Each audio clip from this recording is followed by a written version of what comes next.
It was the middle of winter. It was dark. It was cold. And it was amazing because the moment that we stepped outside, literally walked out the door, his crying stopped immediately. His body relaxed, his breath slowed, and I could feel him just laying against me, just finally resting, relaxing. And I realized that it wasn't a coincidence that it happened. His nervous system knew exactly what it needed.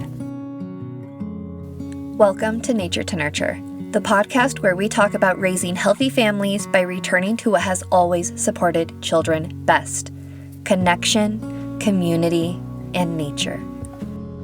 I'm Tiffany, a mother of twins, an early childhood advocate, and a family and early childhood educator.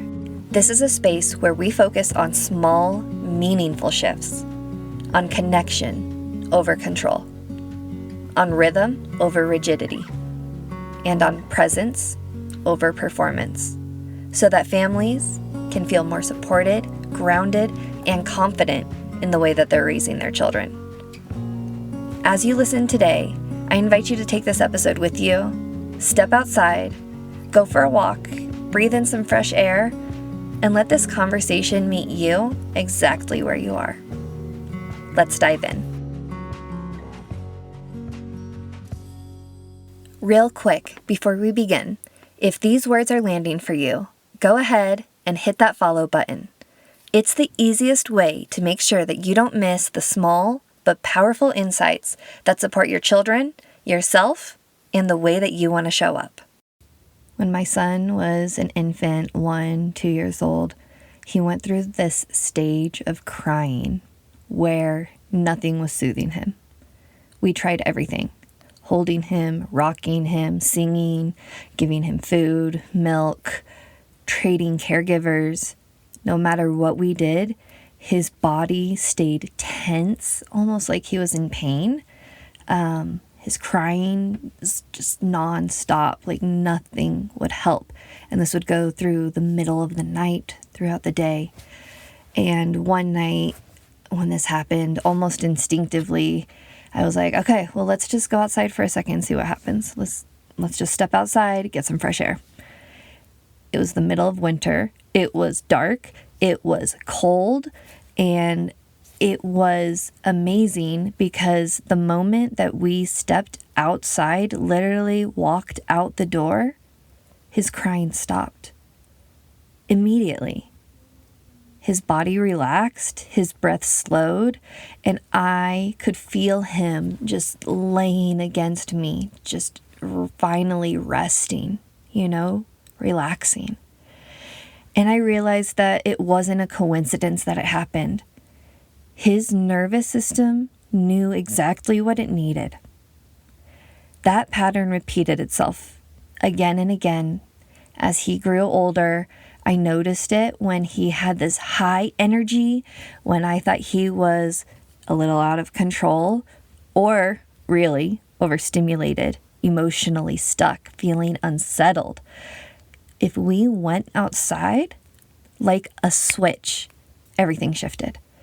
Sometimes it happened in really huge ways. Sometimes it did take him a little bit longer, but it always helps him to calm down, to come back to center. And even now, at 12 years old, I still see that it helps him. When he has 12-year-old emotions, when he's feeling off, even just going outside on the porch, catching a breath for a minute, watching the trees move in the wind, just doing this, it brings him back to where he needs to be, where he can think clearly. This has taught me something that I wish more parents were told early on. Emotional regulation, it doesn't start in the mind, talking to them, telling them it's not going to do anything. It starts in the body. And nature speaks directly to the body. When we step outside, we feel our body soften. It's not random, and it's not just emotional. It's biological.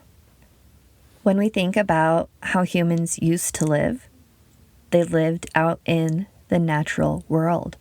They had open space around them, natural light, and predictable routines, rhythms, movement. They had fresh air. All of this signaled to the brain that they were not under immediate threat. When the brain receives that signal, it can shift out of this fight or flight, go, go, go. Cortisol, the stress hormone, rises when your brain is perceiving urgency, danger, overload, something that is not keeping you safe. And indoor environments can actually keep cortisol elevated. Whereas nature, it does the opposite. Natural light is slower sensory input, and it tells the brain that it is safe enough to soften, and cortisol levels then begin to drop. You might notice this if you are in a business building or in a school where you have those fluorescent lights on top of you going nonstop. Maybe you can see them flickering. That is increasing your cortisol. At the same time, nature is going to also support rhythm. When you see the trees moving, the sound of the wind, birds, even walking, moving your body in that rhythm, these patterns, they help to slow the heart rate and deepen your breath. This is actually activating not just your breath, but your vagus nerve. That's the nerve that's responsible for keeping your body calm and for supporting your regulation.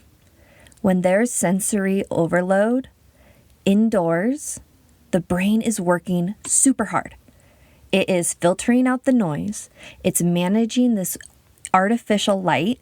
It's tracking everything that the body is being demanded on.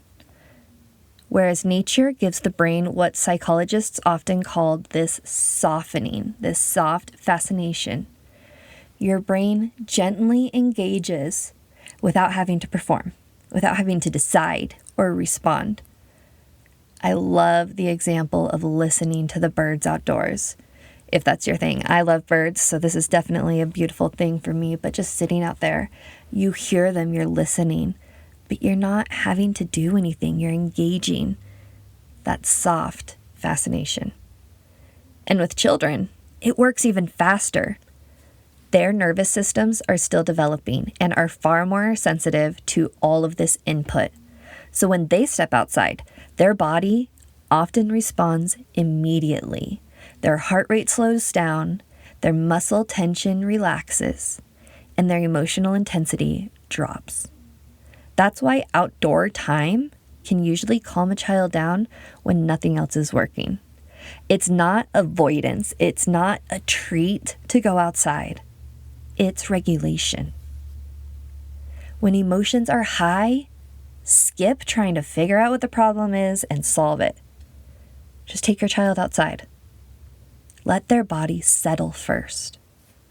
Now that I've convinced you to go ahead outside and let the body settle first, let's talk a little bit about how outdoor play is actually reducing that overstimulation for the kids and for you. Indoor environments are overloading the nervous system. Again, there's noise from heaters and electricity and who knows what else is going on inside, contained inside, reflecting off the walls. The sound can sometimes be hard. Then there's the artificial light. Then there's all kinds of demands coming from everything that is maintained inside. There might be noises from other rooms that are demanding your attention. There might be mess that you see or things that you're tripping on. All of this is demanding you and is overloading your system. When you step outside and let your eyes land on something that isn't asking anything of you, a tree moving in the wind, or the light on the grass in front of you, clouds passing by, your brain doesn't have to decide. It doesn't have to respond. It doesn't have to fix anything. Just noticing is what researchers call attention restoration. But what it feels like is like your mind finally exhaling. As your eyes track slow, natural movements, your breathing naturally begins to slow too. Your heart rate follows, your shoulders soften, and that cortisol, it starts to decrease. Not because you tried to calm down, not because you were doing a meditation, but because your nervous system saw safety. And for your child, it happens even quicker. Their body regulates simply by being there. They don't need any instructions. You don't have to have a conversation. There are no expectations of what it looks like. They can simply just stand there, watching, listening, and moving however they feel. This is why 2 minutes matters. This is why those 5 minutes count. Time in nature is not just a strategy that I throw out there, but it actually removes the pressure that your nervous system has been under. So how you do it doesn't need to be complicated. It could be super simple. You could stand on the porch together. You could take a walk down the driveway.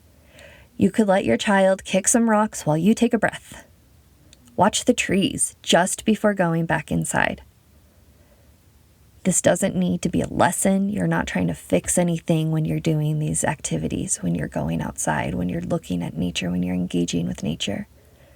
You're just letting biology do exactly what it was designed to do. Give yourselves, give your child those small outdoor pauses. We're not falling behind. We're restoring capacity so that we can move forward. I want to say you can also do this even if you're not physically outside in nature, if it is cold, or even if you're in the car. That's one spot where we love to take our attention to shift it to nature, and it helps reset if we're having a hard time. So you could mention something about the way the sun is hitting the mountains. I know that's a great one for us right now with the snow freshly hitting those peaks. Or you could see if you can see how many bird nests you can see while you're driving. Shift that focus to nature. Spend a little time outside and let those natural rhythms restore you. I'm sure that most of you have heard this by now, and if you haven't, I wanted to know what rock you've been under, because I feel like everybody said this. But just a few minutes of outdoor sunlight in the morning when you wake up actually helps your clock, helps your body to say, hey, it's time to get up and it's time to get going. When your eyes take in that morning light, your brain is receiving a specific signal that it's learned over centuries that it is safe to start the day. That signal tells your body that you can lower the melatonin, the sleep hormone, and the natural cortisol rhythm that supports your steady energy begins. It helps you to balance your mood, and it helps you to start off regulated throughout the day. And this is why 5 minutes outside in the morning often feels better than just the coffee. It's not about having willpower. It's about your nervous system getting the information, the signals that it needs. Neuroscience and sleep research show us that 5 minutes to 10 minutes outdoors, even on cloudy days in the morning, helps to regulate your own circadian rhythm. That's your sleep rhythm, how your body naturally wants to go in and out of sleep. And it does it more effective than any indoor lights or screens. Your body knows the difference between real light and artificial light. And this matters even more as a parent.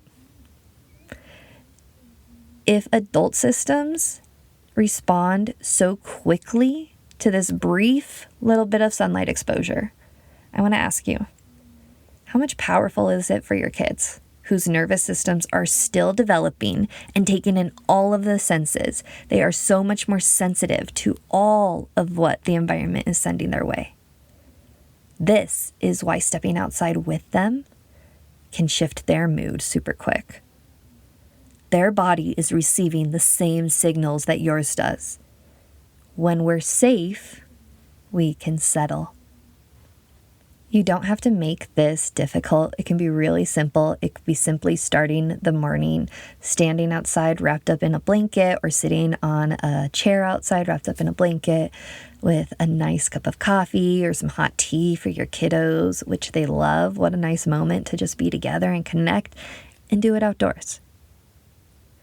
Or stepping outside during an intense emotional moment. And it's not to fix the moment, but remember, it's to let your nervous system reset. Don't let those mornings go haywire. You don't have to make your time outside productive, although you can. I do have my kids do outside chores in the morning. That is a great way to make sure that they're getting a little bit more time outdoors before we start school. But you don't have to make it productive. Just be outdoors, right? You don't have to explain what you're doing. You don't have to explain to the kids, to yourself. Just make it part of your rhythm and let biology do the work that it knows how to do. It's not another thing that you have to add. It's just a great way for you to support yourself and your family with less effort, with less do, and more trust with who you are, with how your bodies are made. Before we end today, I want to make sure that you are hearing this clearly. You are not broken, and your child is not broken. Emotional regulation isn't something you force or you fix in one single moment.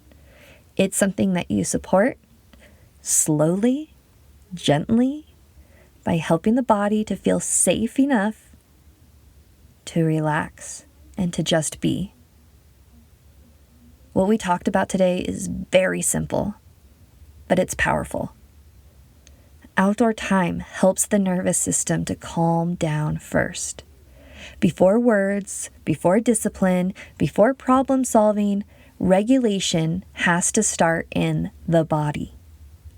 And nature reduces that overstimulation, that emotional overload, and it gives both you and your child a pause from the noise, from the pressure, and all of the input, so that there's more capacity, more availability when you guys come back, reconnect, and even the smallest little moments make a huge difference. It could be a minute on the porch, taking a breath. It could be 5 minutes in the yard, listening to the birds. Or it could be that morning cup on the porch with the kids, watching the sunrise.